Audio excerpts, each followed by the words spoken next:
ഇത് പ്രകടമാണ്. രാജ്യമാകെ യാത്ര ചെയ്യുമ്പോൾ കേരളത്തിൽ നിന്നും എത്ര വ്യത്യസ്തമായ ഒരു ചിത്രമാണ് അവിടെ എന്ന് നമുക്ക് മനസ്സിലാക്കാനാവും. ഇപ്പോൾ ഗ്ലോബൽ ഹങ്കർ ഇൻഡെക്സ്, ആഗോള വിശപ്പ് സൂചിക, പച്ചമലയാളം ലോകത്തിലെ പട്ടിണി രാജ്യങ്ങളുടെ ഒരു പട്ടിക എന്ന് പറയാം.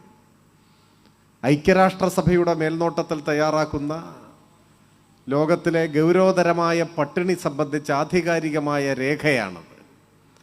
123 രാജ്യങ്ങളാണ് ആഗോള വിശപ്പ് സൂചികയിലുള്ളത്. നമ്മുടെ രാജ്യത്തിൻ്റെ സ്ഥാനം 102 എന്ന് വെച്ചാൽ ഏറ്റവും ഗൗരവതരമായ പട്ടിണി നിലനിൽക്കുന്ന രാജ്യങ്ങളിൽ ഏറ്റവും പിന്നിലാണ് നമ്മുടെ രാജ്യത്തിൻ്റെ സ്ഥാനം. പട്ടിണിയുടെ റിപ്പബ്ലിക്കായി നമ്മുടെ രാജ്യം നിലനിൽക്കുകയാണ്. ആഴ്ചകളോളം ഭക്ഷണം കഴിക്കാനില്ലാതെ വെള്ളം മാത്രം കുടിച്ച് ജീവിക്കേണ്ടി വരുന്ന മനുഷ്യർ, ആരോഗ്യം ക്ഷയിച്ച് അസുഖം ബാധിച്ച് അങ്ങനെ മരിച്ചു പോകുന്ന മനുഷ്യർ, അതാണ് പട്ടിണി മരണം. പട്ടിണി മരണങ്ങൾ നടക്കുന്ന ഒരു രാജ്യമായി ഇന്ത്യ നിലനിൽക്കുന്നു. നമ്മളെ സംബന്ധിച്ചിടത്തോളം പട്ടിണി ഇന്നൊരു വാക്കു മാത്രമാണ്, ഒരു അനുഭവമല്ല. മലയാളിക്കൊരു വാക്കു മാത്രമാണ്. സമീപകാലത്തൊന്നും നിങ്ങളിൽ നിങ്ങളുടെ അറിവിൽപ്പെട്ടവരിൽ ആരെങ്കിലും പട്ടിണി കിടന്നതായി ഓർക്കുന്നുണ്ടോ? കേരളത്തിൽ അങ്ങനെയില്ല. സാമ്പത്തിക പ്രാരാബ്ധവും കടവും പ്രയാസങ്ങളും ഒക്കെ ഉണ്ടാവും. പക്ഷെ പട്ടിണി കിടക്കേണ്ട സ്ഥിതി ഈ കേരളത്തിൽ ഒരാൾക്ക് പോലുമില്ല. രാജ്യത്തിൻ്റെ നില നേരെ മറിച്ചാണ്. എന്നാൽ ഈ പട്ടിണിയുടെ കാര്യത്തിൽ മാത്രമല്ല, ഇപ്പം ലോകത്തിൽ ഏറ്റവും കൂടുതൽ ക്ഷയരോഗികൾ ഇന്ത്യയിലാണ്. ലോകത്തിൽ ഏറ്റവും കൂടുതൽ കുഷ്ഠരോഗികൾ ജീവിക്കുന്ന രാജ്യം നമ്മുടെ രാജ്യമാണ്. ലോകത്തിൽ ഏറ്റവും കൂടുതൽ മനുഷ്യർ ചേരികളിൽ ജീവിക്കുന്നത് ഇന്ത്യയിലാണ്. ഇങ്ങനെ ദാരിദ്ര്യത്തിൻ്റെയും ജീവിത പ്രയാസങ്ങളുടെയും ദുരിതങ്ങളുടെയും അരക്ഷിതാവസ്ഥയുടെയും രാജ്യമായി ഇന്ത്യ തുടരുകയാണ്. അവിടെയാണ് അഭിമാനകരമായ മനുഷ്യജീവിതം സാധ്യമായൊരു നാടായി കേരളം ഇന്ത്യയിൽ ശിരസുയർത്തി നിൽക്കുന്നു അഭിമാനത്തോടെ. ആ കേരളത്തിൻ്റെ പ്രത്യേകതയാർന്ന നേട്ടങ്ങൾ, മികവ്, ഇത് പാതി വഴിയിൽ വെച്ച് തകർന്നു പോകുമോ എന്ന ആശങ്കയാണ് തെരഞ്ഞെടുപ്പിൻ്റെ മുന്നിൽ പലരും ഉയർത്തുന്നത്. അതാണ് ചോദ്യം. ഇപ്പോൾ കഴിഞ്ഞ 10 വർഷത്തിനിടയിൽ നമ്മുടെ രാജ്യത്ത് 90,000 സർക്കാർ പള്ളിക്കൂടങ്ങൾ അടച്ചുപൂട്ടി എന്ന് പറഞ്ഞാൽ നിങ്ങൾക്ക് വിശ്വസിക്കാൻ പറ്റൂ? വിശ്വസിച്ചേ പറ്റൂ. അതാണ് സത്യം. രാജ്യത്ത് 1,00,000-നടുത്ത് സർക്കാർ പള്ളിക്കൂടങ്ങൾ 10 വർഷത്തിനിടയിൽ അടച്ചുപൂട്ടി. തൊട്ടടുത്ത സംസ്ഥാനം കർണാടക, കോൺഗ്രസ് ഭരിക്കുന്ന സംസ്ഥാനം. 5 കൊല്ലത്തിനുള്ളിൽ കർണാടകയിൽ 3500-ഓളം സർക്കാർ സ്കൂളുകൾ അടച്ചുപൂട്ടി. കേരളത്തിലോ ഒരൊറ്റ സർക്കാർ സ്കൂൾ 10 കൊല്ലത്തിനുള്ളിൽ ഇവിടെ അടച്ചുപൂട്ടിയിട്ടില്ല. അതാണ് വ്യത്യാസം. എന്തുകൊണ്ടാണിത് സാധ്യമാവുന്നത്? 2016 അധികാരത്തിൽ നിന്ന് ഇറങ്ങുമ്പോൾ ഉമ്മൻചാണ്ടിയുടെ ഗവൺമെന്റ് പൊതുവിദ്യാഭ്യാസം സംബന്ധിച്ച് തയ്യാറാക്കിയ റിപ്പോർട്ടിൽ ഏറ്റവും പ്രധാനപ്പെട്ട നിർദ്ദേശം അടിയന്തരമായി 40% സർക്കാർ സ്കൂളുകൾ കേരളത്തിൽ പൂട്ടണം എന്നാണ്. എന്തിന്? ചെലവ് ചുരുക്കാൻ. ലാഭകരമല്ലാത്ത സ്കൂളുകൾ പൂട്ടണം, അതാണ് നിലപാട്. രാജ്യം ഭരിക്കുന്ന BJP-യുടെ നിലപാടും അതാണ്, കോൺഗ്രസിന്റെ നിലപാടും അതാണ്. ആ നിലപാട് ഇന്ത്യയിലെ BJP-യും കോൺഗ്രസും ഭരിക്കുന്ന സംസ്ഥാനങ്ങളിൽ നടപ്പിലാക്കുന്നതിൻ്റെ ഭാഗമായി ഈ കഴിഞ്ഞ 10 കൊല്ലത്തിനുള്ളിൽ 90,000-ൽ പരം പള്ളിക്കൂടങ്ങൾ അടച്ചുപൂട്ടി. കേരളത്തിൽ ഒന്നുപോലും അടച്ചുപൂട്ടിയില്ല. ഇടതുപക്ഷം ഈ നയത്തോട് യോജിക്കുന്നില്ല. മറ്റൊരു ബദൽ നിലപാട് നാം സ്വീകരിക്കുന്നു. വിദ്യാഭ്യാസത്തെ ലാഭനഷ്ടങ്ങളുടെ അടിസ്ഥാനത്തിൽ പരിഗണിക്കാൻ പാടില്ല. ഇതൊരു കച്ചവടമല്ല. ഒരു സ്കൂളിൽ കുട്ടികൾ കുറഞ്ഞാൽ, ഒരു ക്ലാസ്സിൽ 10 കുട്ടികളെ ഉള്ളൂവെങ്കിൽ അത് അടച്ചു പൂട്ടാൻ പാടില്ല, പഠിപ്പിക്കണം. എങ്ങനെയാണ് വിദ്യാഭ്യാസത്തെ ലാഭനഷ്ടങ്ങളുടെ അടിസ്ഥാനത്തിൽ പരിഗണിക്കുക? ഒരു ക്ലാസ് മുറിയിൽ 10 കുട്ടികളെ ഉള്ളുവെങ്കിൽ ആ 10 പേർ നാളെ ആരായി തീരുമെന്ന് എങ്ങനെ പ്രവചിക്കാനാവും? അവർ ഈ സമൂഹത്തിന് നൽകാൻ കനപ്പെട്ട സംഭാവനകൾ നൽകാൻ നിയോഗിക്കപ്പെട്ടവരാകാം. ആർക്കറിയാം ഭാവിയിൽ എന്ത് നടക്കുമെന്ന്. വർഷങ്ങൾക്ക് മുൻപ് കോട്ടയത്ത് ഉഴവൂരിലെ ഓലമേഞ്ഞ ഒരു പള്ളിക്കൂടത്തിൽ തറയിലിരുന്ന് പഠിച്ച ഒരു കുട്ടി പിന്നീട് ഇന്ത്യൻ യൂണിയന്റെ പ്രസിഡന്റായി മാറി. അന്ന് ആ പള്ളിക്കൂടം അടച്ചു പൂട്ടിയിരുന്നെങ്കിലോ എന്ത് സംഭവിക്കുകയായിരുന്നു? സ്കൂളുകൾ പൂട്ടിയാൽ ആ സ്കൂളിൽ പഠിച്ചുകൊണ്ടിരിക്കുന്ന കുട്ടികൾ എന്ത് ചെയ്യും? അവരുടെ രക്ഷിതാക്കൾ എന്ത് ചെയ്യും? അടുത്തൊരു സ്കൂൾ എത്ര കിലോമീറ്റർ അകലെയായിരിക്കും. ചിലപ്പോൾ ചില കുട്ടികളുടെ പഠനം നിന്നുപോകും. അപ്പോ 2016 LDF സർക്കാർ അധികാരത്തിൽ വന്നില്ലായിരുന്നെങ്കിൽ ഇന്ന് കേരളത്തിലെ പകുതി സർക്കാർ സ്കൂളുകൾ ഇതിനോടകം അടച്ചുപൂട്ടിയിട്ടുണ്ടാവും. അതാണ് പ്രത്യേകത. രാജ്യവ്യാപകമായ ആ നയമാണ്. ഇവിടെ നാം വ്യത്യസ്തമായ നയം ഉയർത്തിപ്പിടിക്കുന്നു. എന്ന് കേരളത്തിൽ UDFന്റെ ഒരു ഗവൺമെന്റ് വരുന്നുവോ അന്ന് ഇന്ത്യയിലെ മറ്റു സംസ്ഥാനങ്ങളെ പോലെ ഇവിടെയും ആ നയം നടപ്പിലാക്കും. ചുരുങ്ങിയത് പകുതിയെങ്കിലും സർക്കാർ പള്ളിക്കൂടങ്ങൾ എന്നേക്കുമായി താഴു വീഴും, പൂട്ടും. ഇതാണ് കേരളത്തിന്റെ സ്ഥിതി.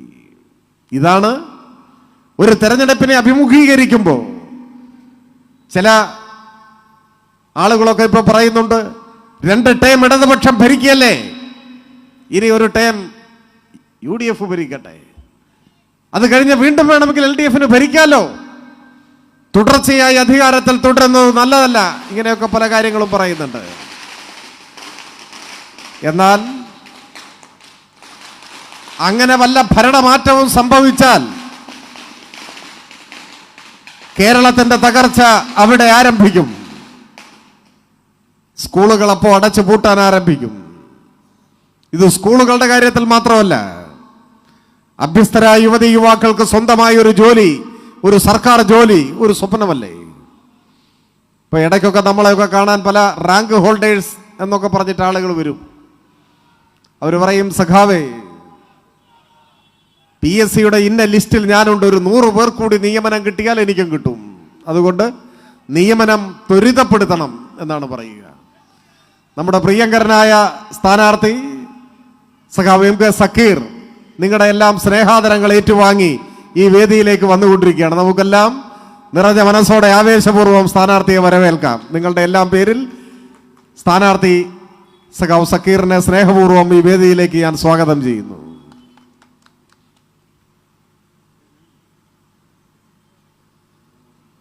ഇവിടെ ഇവിടെ ഇവിടെ ഇവിടെ ഇതിലെ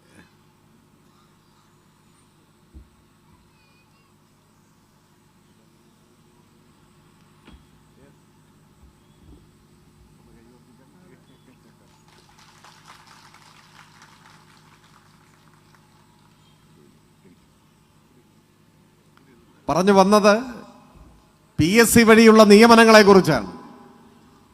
PSCയുടെ മുൻ ചെയർമാനാണ്, ഞാൻ പ്രത്യേകിച്ച് പറയേണ്ട കാര്യമില്ലല്ലോ. നമ്മുടെ രാജ്യത്ത് 100 PSC നിയമനങ്ങൾ നടക്കുമ്പോൾ അതിൽ 60-ൽ കൂടുതൽ കേരളത്തിലാണ് നടക്കുന്നത്. അതൊരു അവിശ്വസനീയമായ കണക്കല്ലേ?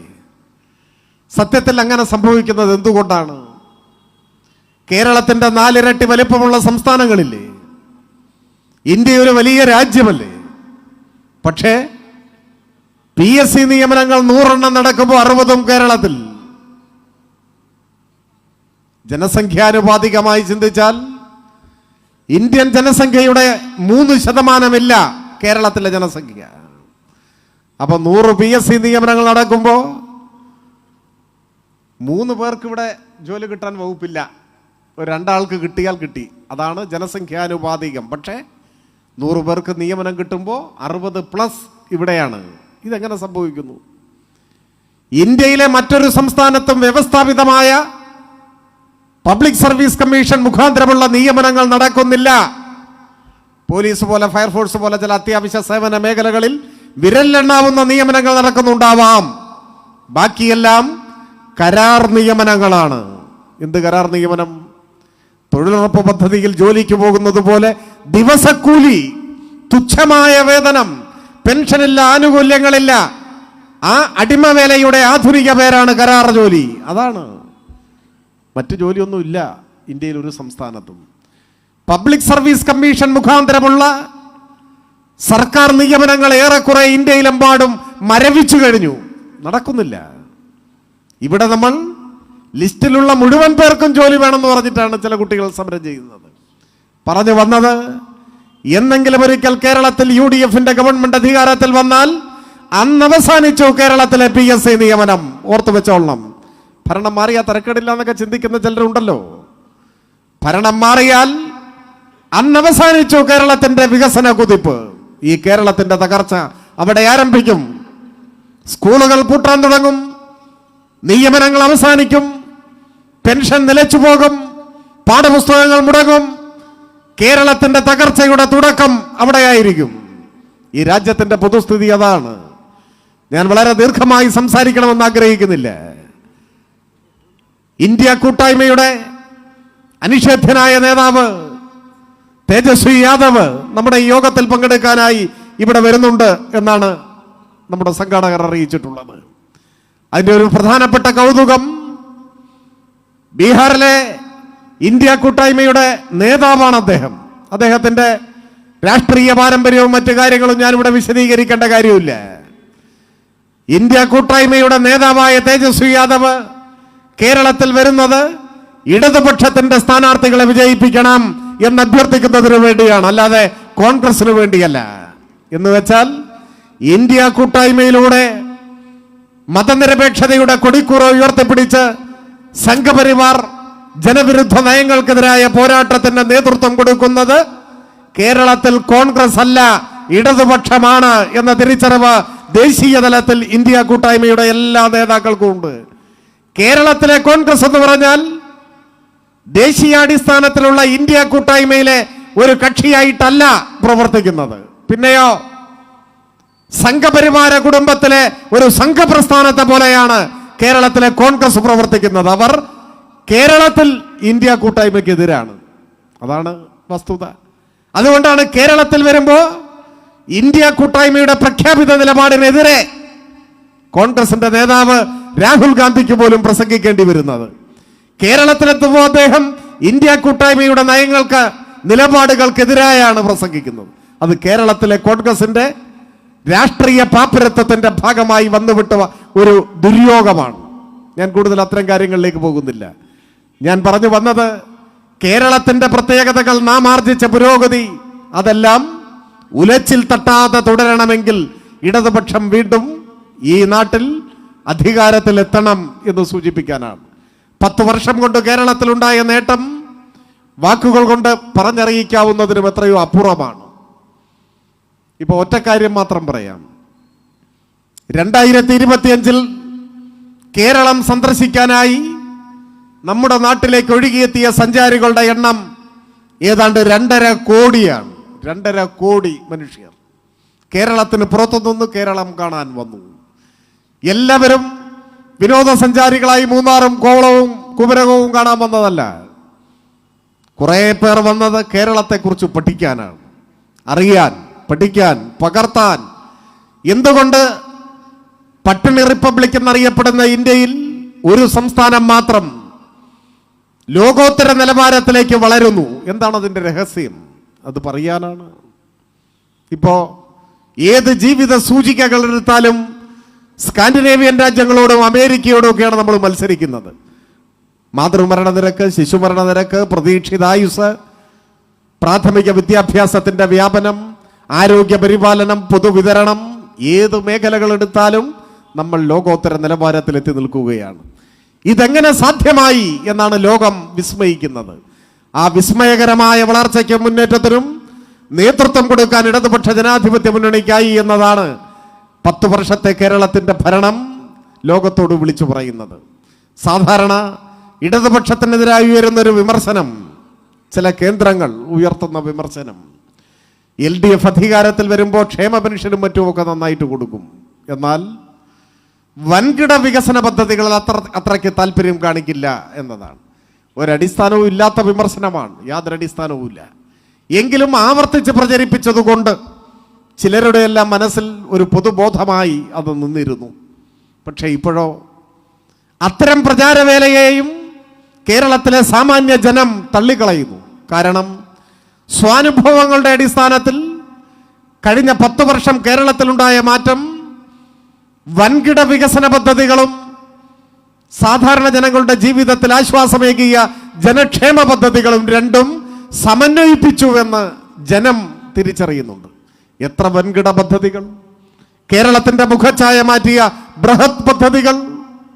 അതിൽ തന്നെ ചിലതെല്ലാം ഉമ്മൻചാണ്ടി ഭരണകാലത്ത് അസാധ്യം എന്ന് തീർപ്പ് കൽപ്പിച്ച് ഉപേക്ഷിച്ച പദ്ധതികൾ. ദേശീയപാത വികസനം, കൊച്ചി ഇടമൺ പവർ ഹൈവേ, ഗെയിൽ വാതക പൈപ്പ് ലൈൻ, ഇതെല്ലാം UDF കാലത്ത് ഉപേക്ഷിച്ചതല്ലേ? അസാധ്യമെന്ന് ഫയലിൽ എഴുതിയതല്ലേ? എന്നേക്കുമായി ഉപേക്ഷിച്ച പദ്ധതികൾ, മൺമറഞ്ഞ പദ്ധതികൾ. മരിച്ചുപോയ മനുഷ്യർക്ക് ജീവൻ നൽകാനാകുമോ എന്നാരെങ്കിലും ചോദിച്ചാൽ ഈ 2026 അതിന്റെ മറുപടി ഇല്ല എന്ന് തന്നെയാണ്. അത് സാധിക്കില്ല. ആധുനിക വൈദ്യശാസ്ത്രം ഇത്രമാത്രം പുരോഗമിച്ചിട്ടും ഒരാൾ മരിച്ചു പോയാൽ പിന്നെ ജീവൻ കൊടുക്കാനൊന്നും പറ്റില്ല. അതുകൊണ്ടാണ് കോൺഗ്രസ് എത്ര ശ്രമിച്ചാലും ഈ രാജ്യത്ത് ജീവൻ വെക്കാത്തത്. മരിച്ചാൽ മരിച്ചതാണ്, അതാണ് സ്ഥിതി. എന്നാൽ മരിച്ചു മൺമറഞ്ഞു പോയ വികസന പദ്ധതികൾക്ക് ജീവൻ കൊടുക്കാൻ ആർക്ക് സാധിക്കുമോ എന്ന് ചോദിച്ചാൽ, മൺമറഞ്ഞു പോയ വികസന പദ്ധതികൾക്കും പുതുജീവൻ പകർന്നു നൽകി ജീവൻ നൽകുന്ന ജാലവിദ്യ യാഥാർത്ഥ്യമായ നാടാണ് പിണറായി വിജയന്റെ കേരളമെന്ന് അഭിമാനത്തോടെ പറയാൻ നമുക്കാവും. അതാണ് ഗെയിൽ പൈപ്പ് ലൈൻ, അതാണ് കൊച്ചി ഇടമൺ പവർ ഹൈവേ, അതാണ് ദേശീയപാത വികസനം. 2016 LDF സർക്കാർ കേരളത്തിൽ വന്നില്ലെങ്കിലോ ഗെയിൽ പൈപ്പ് ലൈൻ ഇല്ല, പാതിവഴിയിൽ നിന്നു. കൊച്ചി ഇടമൺ പവർ ഹൈവേ ഇല്ല. കൊച്ചി ഇടമൺ പവർ ഹൈവേ ഇല്ല എന്ന് പറഞ്ഞാൽ പവർ കട്ട് തുടരും എന്നാണ് അർത്ഥം. ഉമ്മൻചാണ്ടിയുടെ സർക്കാർ തുടർന്നിരുന്നുവെങ്കിൽ പവർ കട്ടും തുടരും. ദേശീയപാത വികസനമില്ല. കേരളത്തിന്റെ വികസന പന്ഥാവിലെ സുപ്രധാനമായ ഒരു നാഴികക്കല്ല് 2016 കേരളത്തിൽ ഭരണം മാറി എന്നതാണ്. ഇതിന് പുറമെ മലയോര ഹൈവേ, തീരദേശ ഹൈവേ, വിഴിഞ്ഞം പോർട്ട്, K-ഫോൺ, ഏതൊക്കെ വികസന പദ്ധതികൾ.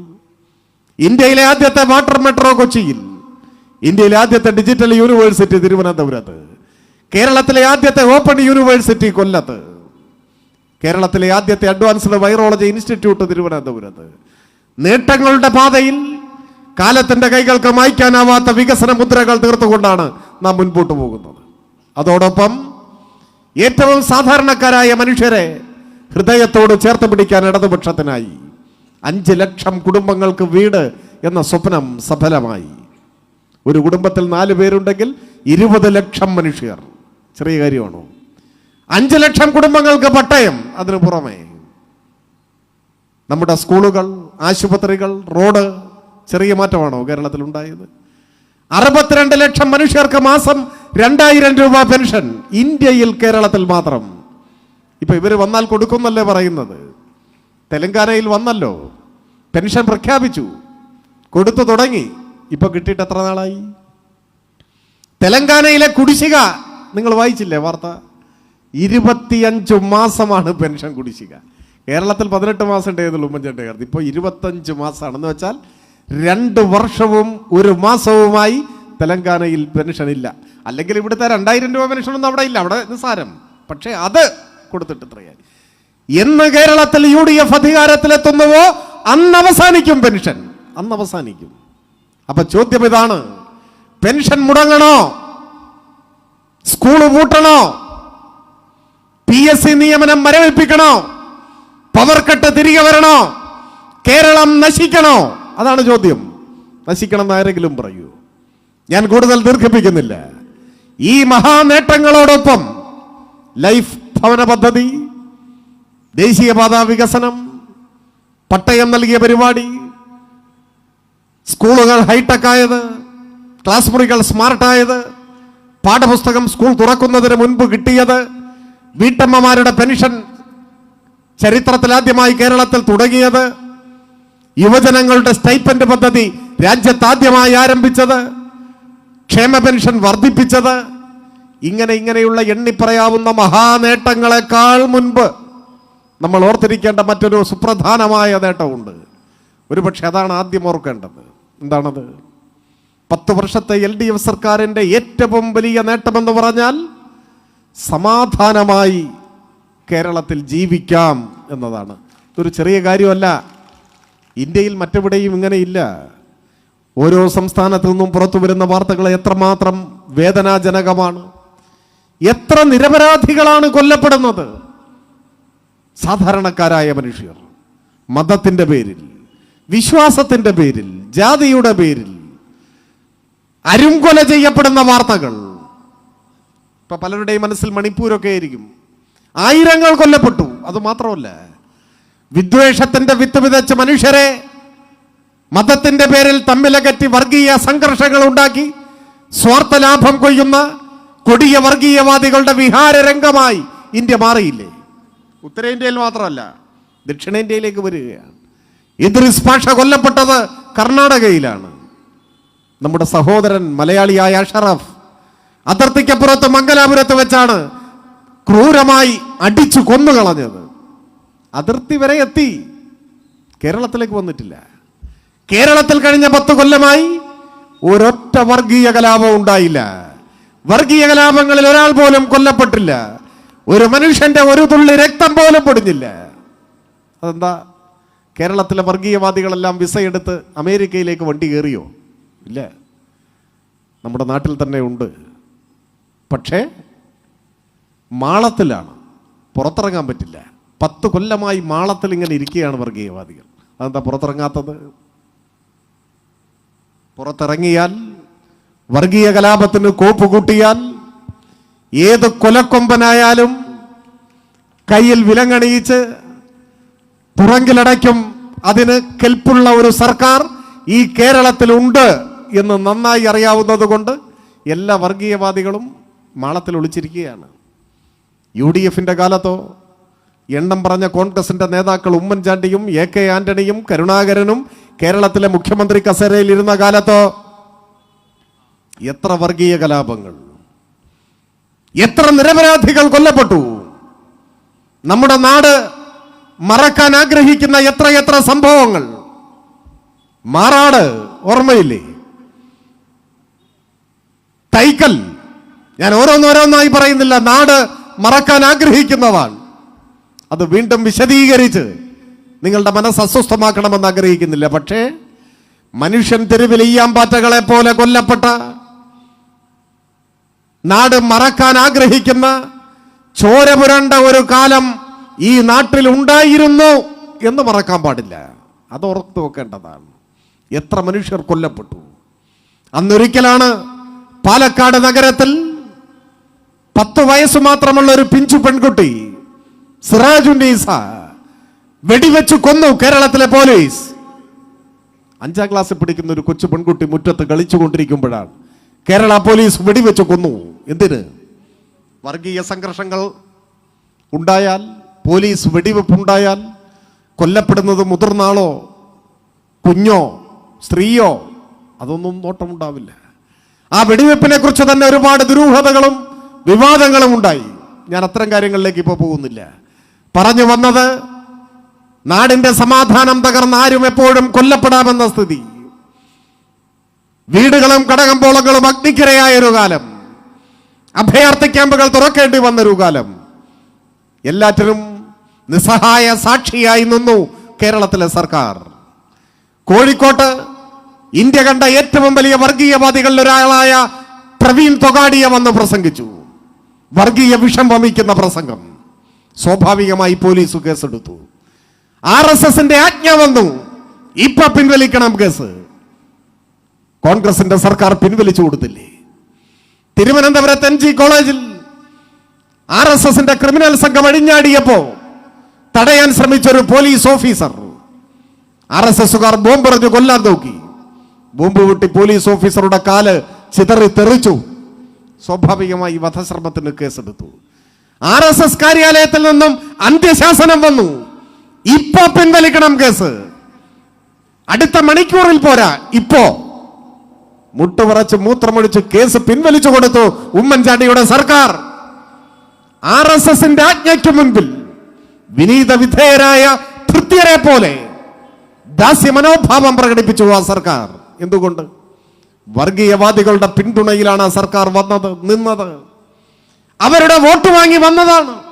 അവരുടെയല്ല, എല്ലാ വർഗീയവാദികളുടെയും ഇരുവർഗീയതകളുടെയും സൃഷ്ടിയായിരുന്നു കോൺഗ്രസ് സർക്കാർ. അതുകൊണ്ട് വർഗീയവാദികൾ അഴിഞ്ഞാടുമ്പോൾ അരുതെന്ന് പറയാൻ, കർശന നടപടി സ്വീകരിക്കാൻ അറച്ചു നിന്നു, മടിച്ചു നിന്നു. ജനങ്ങൾ കൊടിയ യാതനകൾ അനുഭവിച്ചു. നിരവധി മനുഷ്യർ കൊല്ലപ്പെട്ടു. ആരും എപ്പോഴും വധിക്കപ്പെടാമെന്ന ഭയത്തോടെ ജീവിക്കേണ്ടി വന്നു. സമാധാനമായി ഉറങ്ങാൻ കഴിയാത്ത സാഹചര്യം. അതല്ലേ അന്നത്തെ കേരളം? ആ നാളുകളിലേക്ക് തിരിച്ചു പോണോ? UDF എന്നെങ്കിലും അധികാരത്തിൽ വന്നാൽ അന്ന് കേരളത്തിന്റെ സമാധാനം തകർന്നു എന്ന് കരുതിയാൽ മതി. എന്നാൽ 10 കൊല്ലമായി നിങ്ങൾ നോക്കൂ, ശാന്തസുന്ദര കേരളം. പഴയ വേദനിപ്പിക്കുന്ന ഓർമ്മകളുടെ മുറിവുകളെല്ലാം ഉണക്കി 10 കൊല്ലമായി സമാധാനം, സാഹോദര്യം, വർഗീയവാദികൾ ഉറഞ്ഞു തുള്ളാത്ത കേരളം. ഒരു വർഗീയ സംഘർഷവുമില്ല. ഈ നാടിന്റെ സമാധാനം തകരാതെ നിലനിൽക്കണ്ടേ എന്നതാണ് ചോദ്യം. അതാണ് പരമപ്രധാനം. അതുകൊണ്ട് ഞാൻ കൂടുതൽ ദീർഘിപ്പിക്കുന്നില്ല. ഈ തിരഞ്ഞെടുപ്പിൽ ഇടതുപക്ഷം വിജയിച്ചു വരിക എന്നത് കേരളത്തിന്റെ നിലനിൽപ്പിന് അനിവാര്യമാണ്. നവകേരള എന്ന ലക്ഷ്യം സാക്ഷാത്കരിക്കാൻ അനിവാര്യമാണ്. അതിന് പൊന്നാനിയിൽ നമ്മുടെ പ്രതിനിധിയായി വിധി തേടുന്നത് നിങ്ങളുടെ മുൻപാകെ ഞാൻ പരിചയപ്പെടുത്തേണ്ട ഒരു കാര്യവുമില്ല, പ്രിയപ്പെട്ട സഖാവ് സക്കീറാണ്. സക്കീറിന്റെ പ്രത്യേകത ഏറ്റവും ഗൗരവതരമാർന്ന ചുമതലകൾ, ഭരണഘടനാ പദവികൾ, പബ്ലിക് സർവീസ് കമ്മീഷന്റെ ചെയർമാൻ, വഖഫ് ബോർഡിന്റെ സാരഥി, ഇത്തരം സുപ്രധാനമായ ചുമതലകൾ അലങ്കരിക്കുന്ന സമയത്ത് എതിരാളികൾ പോലും ഒരാരോപണം ഉന്നയിച്ചിട്ടുണ്ടോ? പൊന്നാനിയിലെ കോൺഗ്രസ് ഉന്നയിച്ചിട്ടുണ്ടോ? ഇല്ല. ആരും ഒരാരോപണവും ഉന്നയിച്ചിട്ടില്ല. സ്ഫടിക സമാനമായ സുതാര്യതയോടെ എങ്ങനെയായിരിക്കണം ഉന്നത ചുമതലകൾ നിർവഹിക്കേണ്ടതെന്നതിന് എക്കാലത്തെയും മാതൃക സൃഷ്ടിച്ചു. കറപുരളാത്ത വ്യക്തിത്വം. നമ്മുടെ കാലത്ത് ഒരു പൊതുപ്രവർത്തകൻ എങ്ങനെയായിരിക്കണമെന്ന ചോദ്യത്തിന് ധൈര്യത്തോടെ മറുപടി നൽകാൻ കഴിയുന്ന പേരാണ് അഡ്വക്കേറ്റ് MK സക്കീർ എന്ന കാര്യത്തിൽ ഒരു സംശയവും വേണ്ട. സക്കീറിനെ പൊന്നാനിയുടെ പ്രതിനിധിയായി നിയമസഭയിലേക്ക് വിജയിപ്പിച്ചാൽ 2 വട്ടം ആലോചിക്കാതെ പൊന്നാനിക്കാർക്ക് എനിക്കൊരു ഉറപ്പ് നൽകാൻ കഴിയും. അത് മറ്റൊന്നുമല്ല, സക്കീറിനെ വിജയിപ്പിച്ചതിന്റെ പേരിൽ ജീവിതത്തിൽ ഒരിക്കലും നിങ്ങൾക്ക് തലകുനിക്കേണ്ടി വരില്ല എന്ന് മാത്രമല്ല, MK സക്കീറിന് വോട്ട് ചെയ്തവരാണ് ഞങ്ങളെന്ന് അഭിമാനത്തോടെ പറയാൻ കഴിയും. അതാണ് ഗ്യാരണ്ടി, അതാണ് ഉറപ്പ്. ഒരു തെരഞ്ഞെടുപ്പാണല്ലോ. ഇടതുപക്ഷത്തിന്റെ രാഷ്ട്രീയ സംസ്കാരം അനുസരിച്ച് എതിർ സ്ഥാനാർത്ഥിയെക്കുറിച്ച് എന്തെങ്കിലും മോശമായി പറയാനോ ഇകഴ്ത്താനോ ഞാൻ ഉദ്ദേശിക്കുന്നില്ല. അത് നമ്മുടെ ഒരു രീതിയല്ല. പക്ഷേ ഒന്നോർക്കണം, ഈ മണ്ണിനൊരു പൈതൃകമുണ്ട്. ഇമ്പിച്ചി ബാവയുടെ മണ്ണ്. രാഷ്ട്രീയമായി വിയോജിക്കുമ്പോഴും സി ഹരിദാസും PT മോഹനകൃഷ്ണനും എല്ലാം ഇവിടെ വലതുപക്ഷ രാഷ്ട്രീയത്തിന് നേതൃത്വം കൊടുത്തിട്ടുണ്ട്. ചരിത്രത്തിലേക്ക് നോക്കിയാൽ സാമൂഹ്യ നവോത്ഥാനത്തിന് നേതൃത്വം നൽകിയ മഹത്തുക്കൾക്ക് ജന്മം നൽകിയ ഒരു നാടാണിത്. ആ മഹത്തായ സാംസ്കാരിക പാരമ്പര്യമുള്ള സമരവീര്യമുള്ള ഒരു നാടിനെ നോട്ടുകെട്ടുകൾ കൊണ്ട് വിലയ്ക്ക് വാങ്ങാമെന്ന് ആരെങ്കിലും ധരിച്ചിട്ടുണ്ടെങ്കിൽ ആ ധാരണ ഈ മണ്ണിൽ ചെലവാകില്ലെന്ന് പൊന്നാനി പഠിപ്പിക്കും. പൊന്നാനിയിലെ വോട്ടർമാരെ, പൊന്നാനിയിലെ സാമാന്യ ജനത്തെ, പതാകകളുടെ നിറഭേദങ്ങൾക്ക് പുറത്താരുമാവട്ടെ, പൊന്നാനിക്കാരെ പണം കൊടുത്ത് വിലയ്ക്ക് വാങ്ങാമെന്ന് കള്ളപ്പണം ആവശ്യാനുസരണമുള്ള ഏത് മനുഷ്യൻ ചിന്തിച്ചാലും ആ ചിന്ത അസ്ഥാനത്താണ്. ഈ മണ്ണ് രാഷ്ട്രീയ പ്രബുദ്ധതയെ ഉയർത്തിപ്പിടിക്കും. മനുഷ്യന്റെ വ്യക്തിത്വത്തെ, ആത്മവിശ്വാസത്തെ, സ്വത്വത്തെ ആർക്കും അങ്ങനെ വിലക്കെടുക്കാനൊന്നും കഴിയില്ല. അവരുടെ കാശ് പോയി എന്നല്ലാതെ. പിന്നെ കള്ളപ്പണം ആയതുകൊണ്ട് വലിയ നഷ്ടമൊന്നും ഉണ്ടാവില്ല. വന്ന വഴി തിരിച്ചു പോകാൻ പറ്റും. അത്രേ ഇപ്പോൾ ഞാൻ പറയുന്നുള്ളൂ. അതുകൊണ്ട് എനിക്ക് ഒരിക്കൽ കൂടി ഓർമ്മപ്പെടുത്താനുള്ളത്, തെരഞ്ഞെടുപ്പിൽ വോട്ട് ചെയ്യുമ്പോൾ നിങ്ങളോടല്ല ഞാൻ പറയും, നിങ്ങൾ വഴി പൊന്നാനിയിലെ വോട്ടർമാരോടാണ് സംസാരിക്കുന്നത്. നിങ്ങൾ പൊന്നാനിയിലെ ഓരോ വോട്ടർമാരോടും ഓർമ്മപ്പെടുത്തേണ്ടത്, ഈ തിരഞ്ഞെടുപ്പെന്നാൽ ജയപരാജയങ്ങൾക്കപ്പുറത്ത് പ്രാധാന്യമുള്ള തെരഞ്ഞെടുപ്പാണ്. ആര് ജയിക്കും, ആര് MLA ആകും എന്നതിനൊക്കെ അപ്പുറത്ത് ഈ തെരഞ്ഞെടുപ്പിന്റെ പ്രാധാന്യം കേരളം നശിക്കണോ നിലനിൽക്കണോ എന്ന ചോദ്യമാണ്. പെൻഷൻ തുടരണോ അവസാനിക്കണോ എന്ന ചോദ്യമാണ്. സ്കൂളുകൾ പ്രവർത്തിക്കണോ പൂട്ടണോ എന്ന ചോദ്യമാണ്. യുവജനങ്ങൾക്ക് ജോലി ലഭിക്കണോ നിയമനങ്ങൾ മരവിപ്പിക്കണോ മറ്റു സംസ്ഥാനങ്ങളിലേതുപോലെ എന്ന ചോദ്യമാണ്. സമാധാനമായി ഉറങ്ങാനും ഉണരാനും കഴിയുന്ന ശാന്തിയുടെയും സാഹോദര്യത്തിന്റെയും നാടായി കേരളം തുടരണോ അതോ ഏത് നിമിഷവും കൊല്ലപ്പെട്ടേക്കാമെന്ന ഭയത്തോടെ നിദ്രാവിഹീനമായ രാത്രികൾ തള്ളി നീക്കേണ്ടി വരുന്ന ഒരു നാടായി കേരളം മാറണോ എന്ന ചോദ്യമാണ്. കേരളത്തിനു വേണ്ടിയാണ് LDF വോട്ട് ചെയ്യേണ്ടത്. വോട്ട് ഫോർ LDF എന്ന് പറഞ്ഞാൽ അർത്ഥം വോട്ട് ഫോർ കേരളം എന്നാണ്. കേരളത്തിന് വോട്ട് ചെയ്യുക, LDF ജയിപ്പിക്കുക. പൊന്നാനിയിൽ സക്കീറിന് വോട്ട് ചെയ്യുക എന്ന് പറഞ്ഞാൽ കേരളം നിലനിൽക്കാൻ പൊന്നാനിക്കാർ ഇടതുപക്ഷത്തോടൊപ്പം നിൽക്കുക എന്നാണ് അർത്ഥം. അതുകൊണ്ട് വരാനിരിക്കുന്ന ദിവസങ്ങളിൽ, മണിക്കൂറുകളിൽ ഈ നാട്ടിലെ എല്ലാ വിഭാഗം ജനങ്ങളുടെയും സമ്മതിദാനാവകാശം കേരളത്തിന്റെ ഭാവിയെ കരുതി ചുറ്റികരിവാൾ നക്ഷത്രമടയാളത്തിൽ LDF സാരഥി സഖാവ് സക്കീറിന് നൽകി വൻപിച്ച ഭൂരിപക്ഷത്തോടെ, ചരിത്ര ഭൂരിപക്ഷത്തോടെ വിജയിപ്പിക്കാൻ എല്ലാവരോടും അഭ്യർത്ഥിക്കാൻ നിങ്ങളോട് ഞാൻ അഭ്യർത്ഥിക്കുകയാണ്. അതിന് നിങ്ങളെ ചുമതലപ്പെടുത്തുന്നു. നമ്മുടെ സ്ഥാനാർത്ഥിയും മറ്റ് LDF നേതാക്കളും എല്ലാം വേദിയിലുണ്ട്. നേരത്തെ ഞാൻ സൂചിപ്പിച്ചതുപോലെ തേജസ്വി യാദവ് നമ്മളെ കാണാൻ, സംസാരിക്കാൻ ഇങ്ങോട്ട് വരുന്നുണ്ട്. അപ്പോൾ അവരെല്ലാവരും സംസാരിക്കുന്നത് വരെ